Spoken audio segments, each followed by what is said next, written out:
The last thing you want to hear when you need your auto insurance most is a robot with countless irrelevant menu options. Which is why with USAA Auto Insurance, you'll get great service that is easy and reliable, all at the touch of a button. Get a quote today. Restrictions apply. USAA. Hilton brings you new ways to stay. With experiences that let you capture the glory days. Introducing the Graduate Hotels. Each inspired by local college towns, these stays are always original and never boring. Get in touch with traditions all across the country and enjoy a stay that's a class above the rest. Book at Graduate Hotels with Hilton Honors Points at Hilton.com. It's a win-win. Hilton, for the stay. Halliday presents, in the red corner, the undisputed, undefeated Weed Whacker Guy. Champion of hurling grass and pollen everywhere. And in the blue corner, the challenger, extra strength Halliday. Eye drops that work all day to prevent the release of histamines that cause itchy allergy eyes. And the winner by knockout is Halliday. Halliday, bring it on. From the Fifth Quarter Studio in Madison, Wisconsin, you're listening to the Basketball Leadership Podcast. Here are your hosts, Steve Collins and Greg Berg.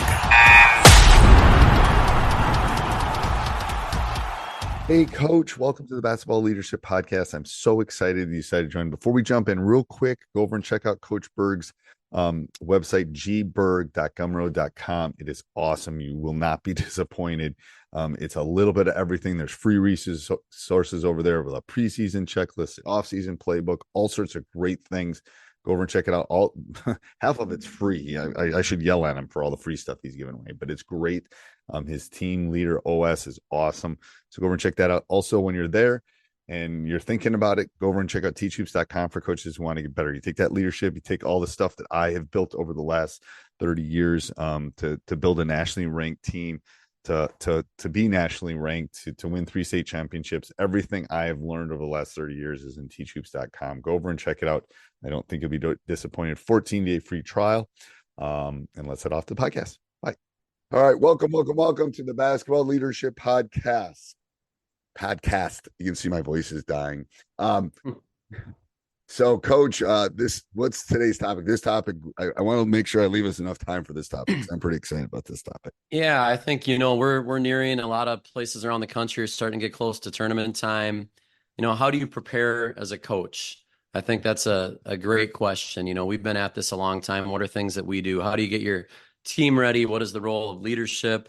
There's a lot of things we could talk about this. The things that are sticking out to me right now is we've had some really intense games these last couple weeks that are going to prepare us for the tournament coming up, and emotional games where things went our way and didn't go our way, and your response and your ability to be poised and your ability to handle that is critical. And so, this time of year, it's about talking about poise. It's about making sure kids are healthy. Like, we practice, if we go more than an hour and 15 minutes, it's a long practice this time of year. I want them in. I want them out. We're going to focus on a few things. We're going to get some shooting. I don't want to risk injury. I don't want to risk having them not physically ready to play a game. I just gave a big talk to our team about just making healthy choices and eating well and sleeping well, and how choices that we're making now, they might not hit us for 2 weeks, and by that time it's too late. We had a team a couple of years ago. I mean, you couldn't have made this up. We had a team that was a potential state tournament team. I think we were a 2-3 seed and good season. Our best player tears his ACL in the first playoff game. And then our second playoff game, we had 4 all-conference players that year, okay? Best players, one of them is out. Our other 3 players are home with the flu Friday night. And we have a tournament? Saturday. Tournament. We play Saturday. They're all home with the flu Friday. Our 4 all-conference players. I would have walked them to the ER to what do they put those bags of hydrate? Electrolytes. They all played, but obviously it impacted them. And the message is, and you said this last week, control the controllable. You can control your sleep. You can control what you eat. You can control how you prepare. You can control your mindset. Control what you can control, because there are things that we can't. And there's a lot of things from a basketball perspective.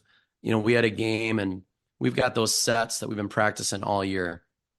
I haven't ran them once in a game yet, but I know I want to run them once in a game so that when we get to that time when we really need it, we've done it at least once. And so we're trying to make sure we get those things in, simplifying the game and taking out the complexity. I guess that's one thing I've learned.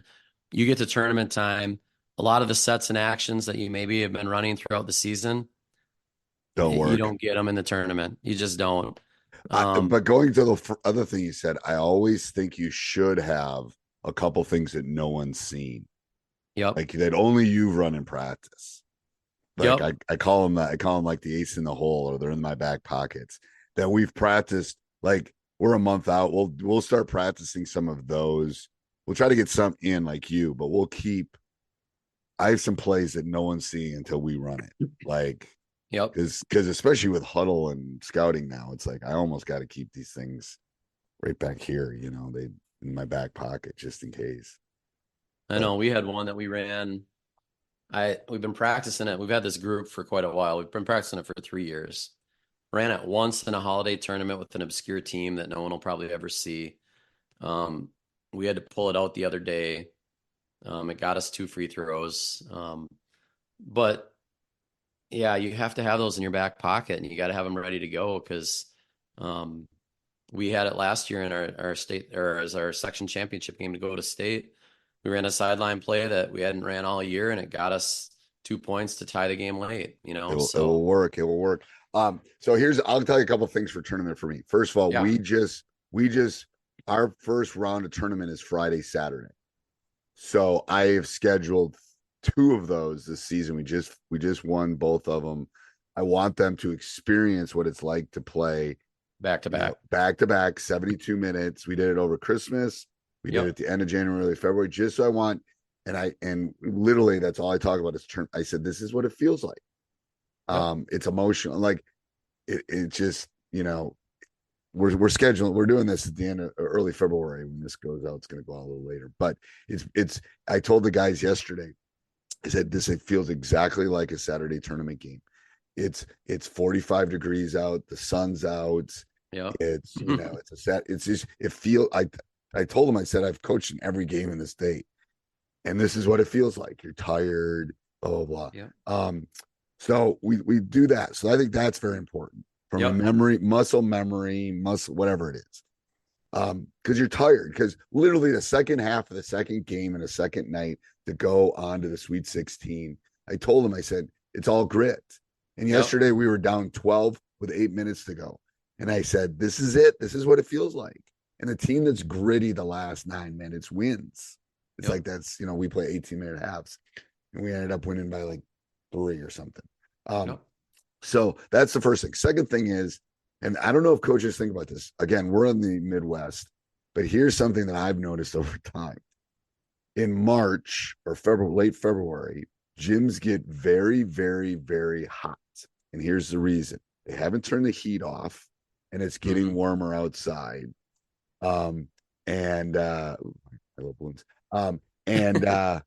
And they so I always talk about hydration. I have hydration things in my room about where are you on the hydration scale, because I've seen so many kids cramp up on that second night because they're tired. They've played more. The bench has gotten shorter. They haven't hydrated the way they needed to. They haven't eaten the way they needed to.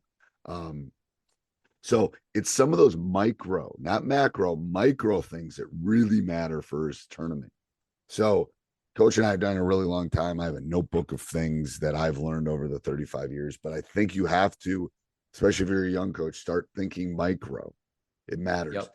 We have, and I'm not going to say all of these because they're pretty special to us. At some point when I retire, I will, but we have lots of traditions that start for tournaments. If you know, I know the word culture is the one that's thrown around a lot, but we have a lot of things that we do as a program come tournament. and they're passed down from player to player. They're passed down from parent to parent, and it's a shift. It's like Christmas. We're putting out the tree. It's Thanksgiving. We're bringing out the nice, china or whatever. I want those kind of things built into my program that we do. And I'll tell shift. It's a shift. It's a shift. It's a mindset shift. It's a mindset shift. And I'm going to tell you, we're a month out from tournament. We will start doing situation work. We do situation work all year. It will rev up to the point where I'll spend 10, 15 minutes on situation work, down 2 minutes to go. That's one of them that we do. It's not real per a tradition, but I think those are really important. And I thought it was funny how your practices are getting shorter, and I'm having to get my guys in shape because they've been all sick and stuff. So I gotta remap out my next month, because you're right. It's good to shorten the practices. But I was telling Coach how sick we've been. It's like, I think I've got guys just coming off getting their wind back. So I got to try to map that out with breaks and still getting them into the shape that they need to be in so they can play, 72 minutes in a weekend. But other thoughts, Coach? Yeah, no, I mean, I love the tradition piece. There has to be a mindset shift. Your veterans will know it. Your young kids don't, but we talk about poise a lot. We talk about valuing the ball, and every possession counts. But you got to also do that without creating more stress or pressure on the kids. And so it's this art of using traditions to get them as ready as they can be. Talk about stuff's going to happen. I guarantee this is going to happen. How are you going to respond when it happens? You're going to get 2 quick fouls in a game, and you're going to be emotional. It's going to bother you. It's going to happen. How are you going to respond? Things like that happen. If you're going to win a state championship, or you're going to win 6 to 8 games in a row, I tell the kids this all the time. I said, I've been there. I know it. Listen to someone that has experienced it. At some point on this trail, something's going to happen. The ball's not going to go in. We're going to get a bad whistle. Someone's going to get sick. I said, it's never not happened. So that's what I tell them in December when we get a bad whistle and they're all like, rah. I go, that was preparation for something that's going to happen later. Why are you complaining about that? Move on. Yeah. Move on. Learn from it. Learn from it. What are you talking? Like, that's okay. What could we have done differently? When so-and-so got in foul trouble, or they were banging us in the post and we weren't getting the call. What can we do to counter that? Because it's going to happen. I'm telling you, it always happens. Something happens in that. It's also a big reason why with me, you talk about controlling the controllable. What's one thing you can control every night? Your defensive energy and effort. And the ball may not always go in the hoop for you, but you got to rely on the things you can control in the tournament. And if the kids have the mentality that has developed over the season of being a defensive first lockdown team, they can always come back to that.